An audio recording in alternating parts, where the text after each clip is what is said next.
पुत्र तुम आ गए पुत्र, बहुत अच्छा किया पुत्र। माँ का पुत्र तो मैं हूँ, फिर ये कौन है? पुत्र तुम उचित समय पर आए। तुम्हारे अनुज का उपहास किया देवराज इंद्र ने। उन्होंने सबके समक्ष कहा कि वो देवत्व योग्य नहीं। मैं तो मात्र इतना चाहती थी उसकी सुरक्षा बनी रहे, किंतु मेरा साथ नहीं दिया किसी। मेरा प्रस्ताव ठुकरा दिया। माता के नेत्रों से अश्रुओं की धारा बही जा रही है। कितने दुखी हैं वो।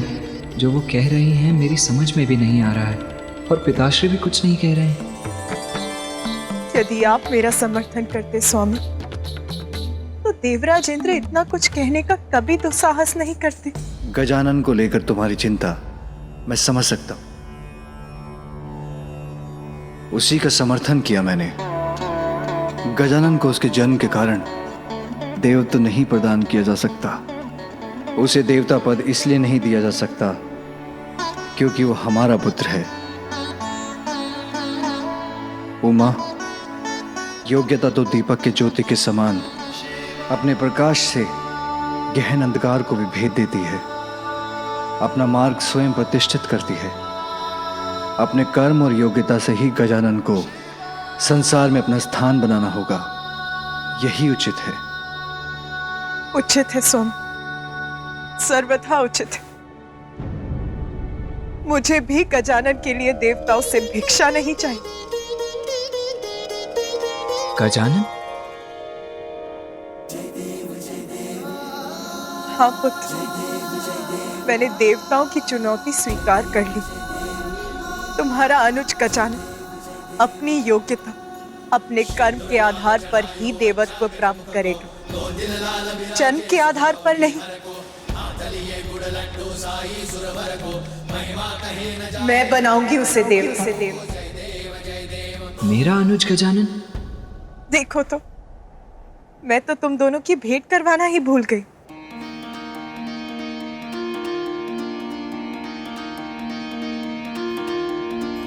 पुत्र गजानन, ये है कार्तिकेय, तुम्हारे बड़े भ्राता। और पुत्र कार्तिकेय, ये है तुम्हारे अनुज गजानन। ये है मेरा अनुज। आप मुझसे बड़े हैं ना? मेरे बड़े भैया है ना आप? हाँ। भैया! ये मेरी ओर क्यों दौड़ रहा है? भैया, मैं आपका छोटा भाई हूँ। अरे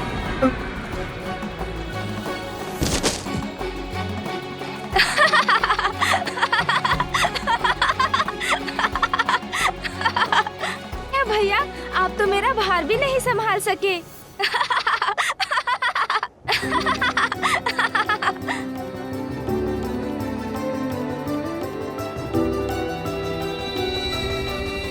अच्छा, कोई बात नहीं भैया, गोदी में नहीं उठा सके, किंतु पृष्ठ पर तो उठा सकेंगे ना?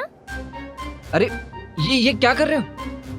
पुत्र गजानन, जब हम स्वयं अपने पांवों पर चल सकते हैं, उन पर अपना भार उठा सकते हैं, तो अग्रज द्वारा उठाए जाने की क्या आवश्यकता है? हाँ पुत्र, तुमने तो मिलते ही अपने अग्रज पर अपना भार डाल दिया। सर्वप्रथम अभिवादन तो करो, प्रणाम करो उन्हें। प्रणाम बड़े भैया।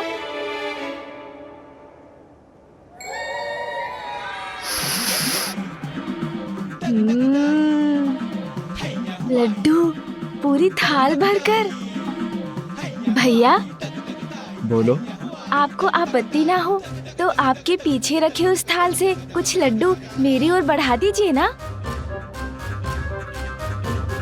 और हाँ, आपको भी खाने का मन हो तो आप भी खाइए। गजानन, तुम्हें तो ज्ञात है ना, तुम अभी लड्डू नहीं खा सकते।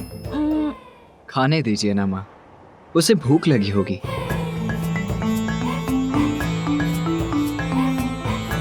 क्या हुआ माता, ऐसे क्यों देख रही हैं आप? माता, आप मुझे ऐसे क्यों देख रही हैं? क्या हुआ? कुछ नहीं पुत्र, ऐसा कुछ नहीं हुआ। माता का ध्यान तो गजानन पर ही केंद्रित है। मेरे प्रश्न का उत्तर नहीं दिया उन्होंने, और इसने वही प्रश्न पूछा तो उन्होंने उसका उत्तर दे दिया। पुत्र कार्तिकेय, मुझे कुछ आवश्यक कार्य करने हैं। उस समय में तुम अपने अनुज गजानन का ध्यान रखना।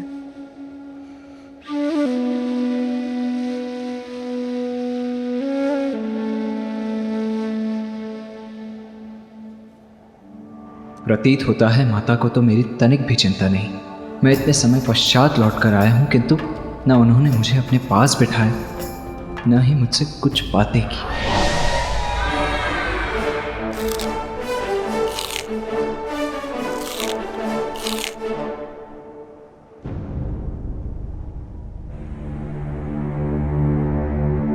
पुत्र, मुझे ज्ञात है अपने अनुज गजानन को लेकर तुम्हारे मन में अनेकों जिज्ञासाएं उत्पन्न हो रही होंगी। हाँ पिताश्री, मेरे जन्म और मेरे द्वारा ताड़कासुर के वध के पश्चात मेरे दक्षिण जाने के समय आपने माता को एक और संतान देने का वचन दिया था, किंतु ये गजमुख गजानन मेरा अनुज कैसे हो सकता है? तुम्हारे अनुज के जन्म और गजमुख प्राप्त करने के पीछे भी एक कथा है।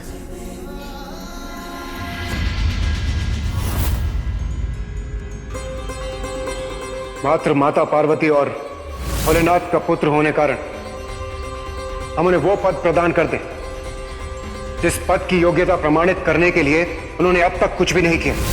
और जो कुछ भी कैलाश पे हुआ वो उचित नहीं था। जो उचित था उसे उचित कहा, और जो अनुचित था उसे अस्वीकार किया।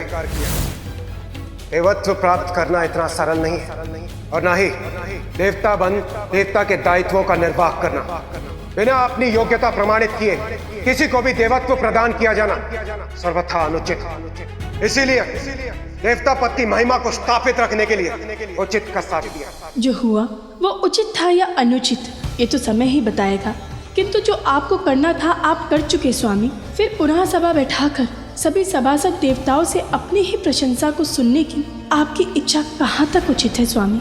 देवराज इंद्र होने के नाते ये मेरा कर्तव्य था, अन्यथा भविष्य में कोई भी देवता पद की मांग कर सकता है। क्या मैं उचित कह रहा हूँ? आपने जो भी किया वो सर्वथा उचित था देवराज। हाँ इंद्रदेव, आपने जो किया उचित किया, सही का साथ दिया आपने, और हम सब आपसे सहमत हैं। जगत जननी को निराश करना कैसे उचित हो सकता है? देवताओं के साथ सृष्टि के सभी जीवों की सुरक्षा के लिए जिन्हें अपनी कोख से संतान को जन्म देने का अधिकार खोना पड़ा, आज उनके पुत्र की सुरक्षा की बात आई तो आपने उनका प्रस्ताव नकार दिया। आपके इस कृत्य के लिए मैं माँ से क्षमा मांगूंगी स्वामी।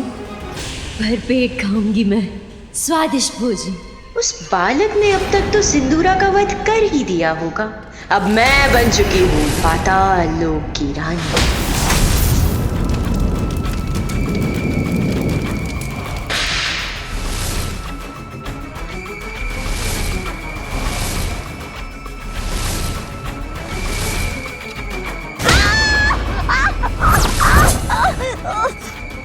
सिंदूरा, बढ़िया। किस बात का इतना आनंद मनाया जा रहा है? तुम्हें क्या लगा कि मेरी मृत्यु हो गई? नहीं नहीं असुर सम्राट, अब तो महान है, सर्वशक्तिमान है। आपकी मृत्यु उस तुच्छ बालक के हाथों, इसकी तो मैं कल्पना भी नहीं कर सकती। मुझे तो लगा कि आप उस बालक का वध करके आते ही होंगे। इसी विचार से मैंने आपके लिए स्वादिष्ट भोजन का प्रबंध किया। तो इसीलिए तुम मेरे सिंहासन पे बैठी थी। अब शब्द नहीं है तुम्हारे पास? बहुत बुन चुकी तुम अपने जाल, अब नहीं। कालकूट हलाहल विष, यही उचित उपाय है उस बालक के अंत का। मैं आपको उस विष तक पहुंचा सकती हूँ असुर सम्राट, मुझ पर वार मत करना।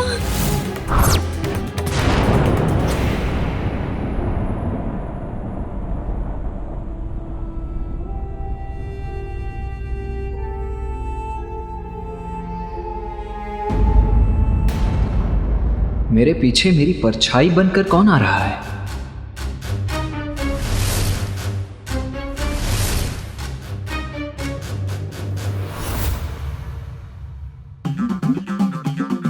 यहां तो कोई नहीं है।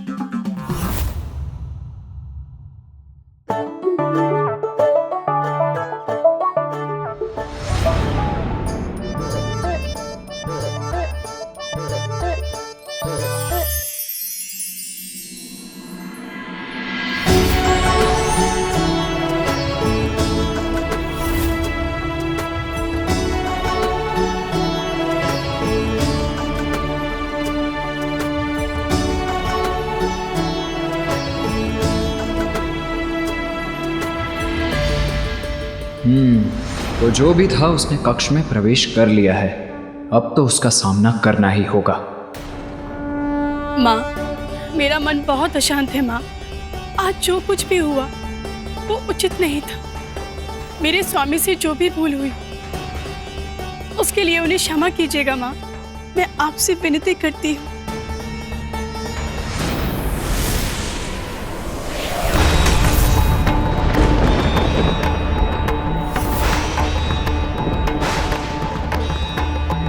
ये कैसा अनिष्टकारी संकेत दिया है माता ने। उनका त्रिशूल उनके हाथों से गिर गया, जिसने माता के इस मंदिर को भी कंपित कर दिया। मानो जैसे देवलोक के भाग्य का प्रकाश ही मिट गया। दया कीजिए माँ अपनी संतानों पर, दया कीजिए।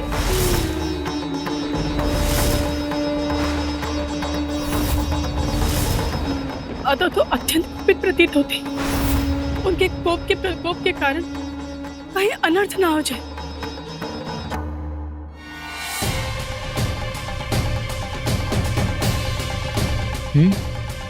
कोई नहीं, किंतु फिर मुझे ऐसा स्पष्ट आभास क्यों हुआ जैसे कोई मेरे पीछे हो। भैया,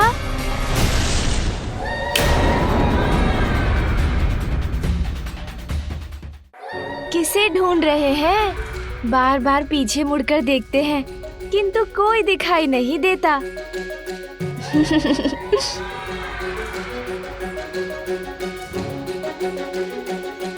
मैं तो यहाँ हूँ आपके समक्ष। फिर बताइए ना, आप किसे ढूंढ रहे हैं?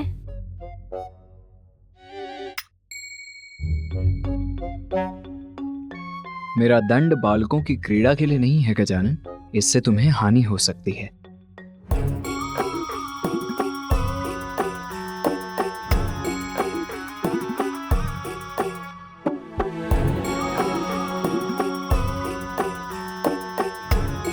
क्या हुआ? ऐसे क्यों देख रहे हो मुझे? आपकी नासिका को देख रहा था भैया। बहुत छोटी है ना? मेरी नासिका से तो उसकी कोई तुलना ही नहीं। आप मेरी नासिका को देखिए, इतनी लंबी, इतनी सुंदर है। दो।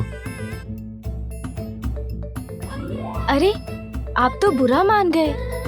ईर्ष्या करने की कोई आवश्यकता नहीं भैया, ये तो अपना भाग्य है। मेरी नासिका सौभाग्य है मेरा। मैं ईर्ष्या क्यों करूंगा, वो भी अपने अनुज से। और ईर्ष्या करने वाली कोई बात हो तब तो ईर्ष्या करूंगा ना। मैं अपनी नासिका से प्रसन्न हूं गजानन।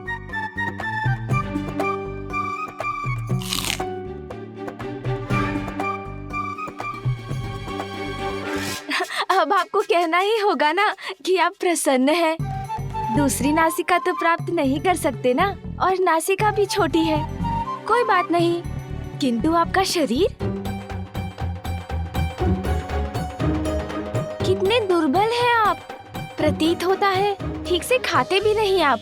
वो किस कारण? आपका मुख भी छोटा है, क्या इसलिए? योद्धा हूं मैं, और योद्धाओं का शरीर ऐसा ही होता है गजानन। अब क्या हुआ? ऐसे अपना सर क्यों हिला रहे हो? कुछ नहीं होगा क्या भैया, भाग्य है सबका। अब मुझे देखिए, माँ मुझे प्रतिदिन अपने हाथों से स्वादिष्ट फल खिलाती है, दुग्ध पिलाती है, तभी तो मैं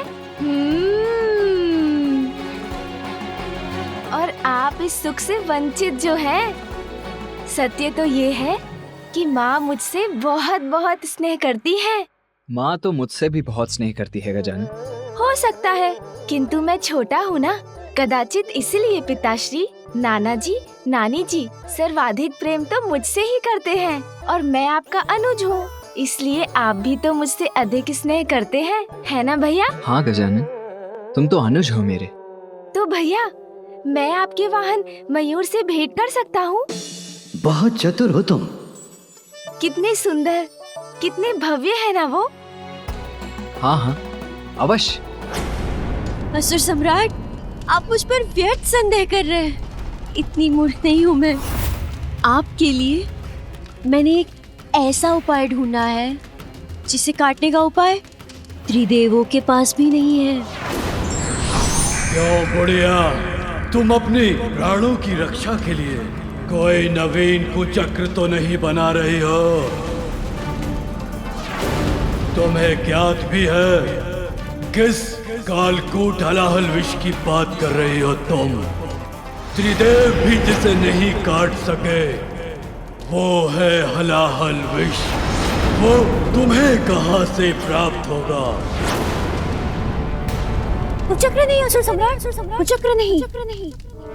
ऐसा उपाय है मेरे पास जिसका वार कोई नहीं तोड़ सकता, जिसके पास ये अत्यंत प्रचंड विनाशकारी विष है।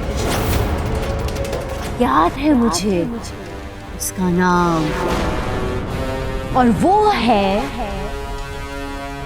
राक्षसी जिम्भा।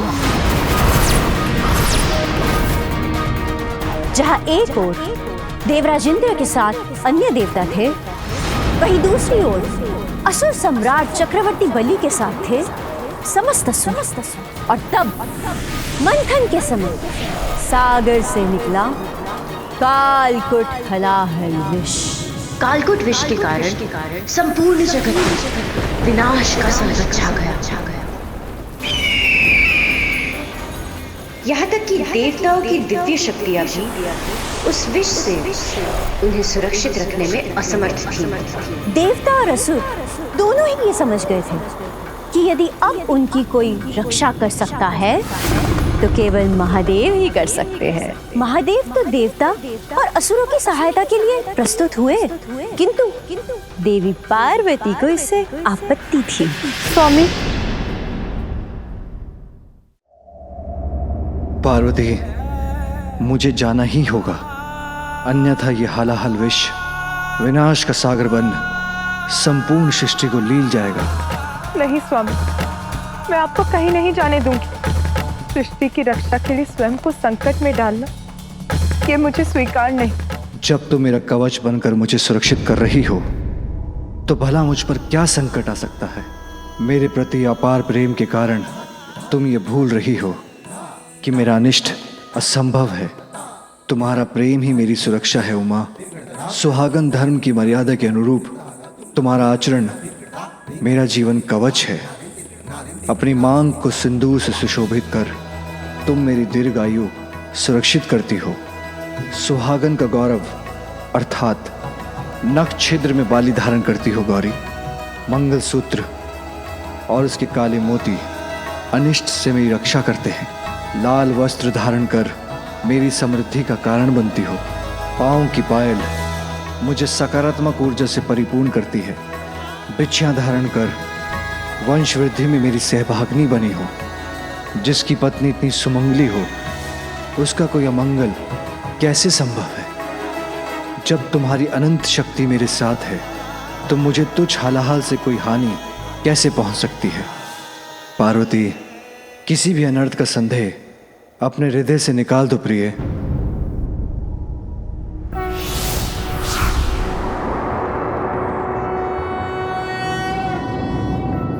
नागेंद्रहाराय त्रिलोचनाय और फिर महादेव ने उस कालकूट हलाहल विष का पान किया। तस्मै नकाराय नमः शिवाय। मंदाकिनी सलिल चंदन चर्चिताय नंदीश्वर प्रमथनाथ महेश्वराय। मंदार पुष्प बहु पुष्प सुपूजिताय तस्मै मकाराय नमः शिवाय।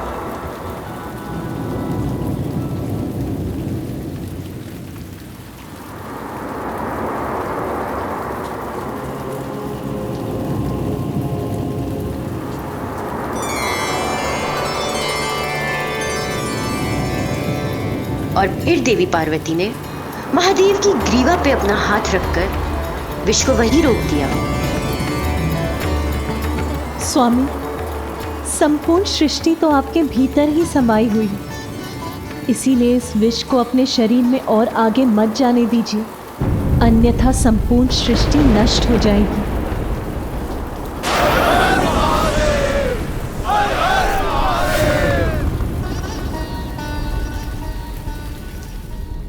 शिव गाथा मत सुनाओ मुझे, उपाय बताओ उस बालक के वध का।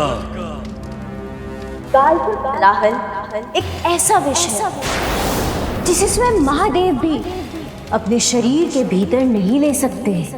सागर में शेष कालकूट हलाहल विष की एक बूंद सागर की गहराई में निवास कर रही एक राक्षसी के पास आ गया और वही कालकूट हलाहल विष उसकी सबसे बड़ी शक्ति बन गई और वो राक्षसी है जृंभा।